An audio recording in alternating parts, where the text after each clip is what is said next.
السلام علیکم ورحمت الله وبرکاته. قدرمنو لیدونکو، په دې هیله امید چې ټول به روغ جوړ او د صحت په جامه وي.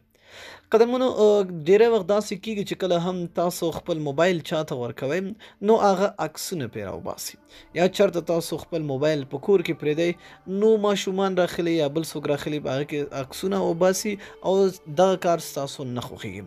نو دوستانو، څنګه تاسو کولی شئ چې ستاسو د موبایل کیمرا هغه بل سړی دې نشي خلاصولی، یعنې ستاسو کیمرا ته لاک لګېدلی وي. څنګه لاک لګېدلی وي؟ لاک نشته، بس یعنې ستاسو کیمرا به بالکل نه خلاصېږي. لکه ګورئ دوستانو، زه خپل کیمرا اوس خلاصوم د موبایل. دا وګورئ، زما د موبایل کیمرا هغه چې ده نه خلاصېږي. دا کیږي څنګه دوستانو؟ دې دپاره یو اپلیکیشن پکار دی، صرف د 1 MB اپلیکیشن دی. ډسکرپشن ته لاړ شئ، لینک پروت دی، په لینک باندې کلیک کړئ، اپلیکیشن ډاونلوډ او خپل موبایل کې انسټال کړئ. ډېری ملګري ډسکرپشن نه پېژني، نو دغه کومه ویډیو چې تاسو ګورئ د دې په نوم باندې کلیک وکړئ، نو لاندې وګورئ لینک پروت دی، په هغې باندې کلیک کړئ.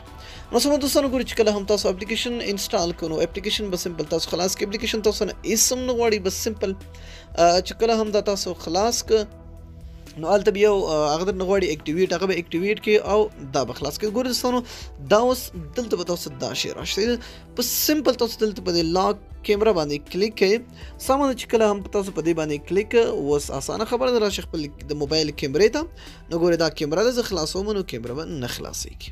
ګورئ چې هر څوک کوشش کوي نو ستاسو د موبایل کیمرا به ورته نه خلاصېږي. سمه ده، هغه به چې ولا دا کیمرا خرابه ده. او ستاسو څنګه دا خلاصولی شي؟ بله دا کیمرا لاک ته راشئ او دلته دا انلاک کړئ، بیرته خپل کیمرا خلاص کړئ، نو تاسو دلته کتلی شئ چې زما د موبایل کیمرا هغه آن شوه.